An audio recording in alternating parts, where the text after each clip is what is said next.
Hi there, I'm just going to show you how quick and easy it is to translate the text within images using the Redacker app.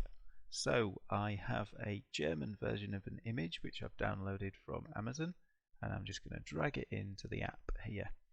Now there you go, you can see it's put text, it's put a box around the text and there's no other text on that image, so we can send it for translation.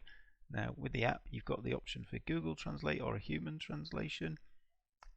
We select your input language, which in this case is German.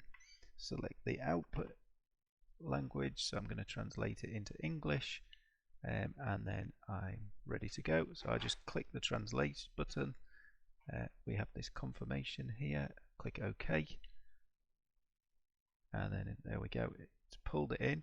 It's cleaned up the image, it's removed the text from the image, and then I pull in, I open up the Google translated version. So I'm just going to open it in the canvas, reposition it. The text is a bit small compared to how it was in the first place, so I'm just going to increase the font size. We'll try 44. It's not too bad, maybe make it slightly bigger, so we'll go 55. There we go, that looks about right. Just going to double click, tidy it up a bit, see here and speak to visitors from anywhere. I'll put that over 2 lines, click enter, there we go, perfect.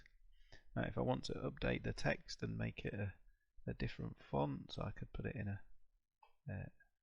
handwriting font, there we go, but I'm just going to keep it simple for now. I'll just leave it as Robota. I could put it bold as well, but yeah, I think it looked better without being bold. So there we go, I'll leave it like that, and now I'll export it, open it up. That's pretty good.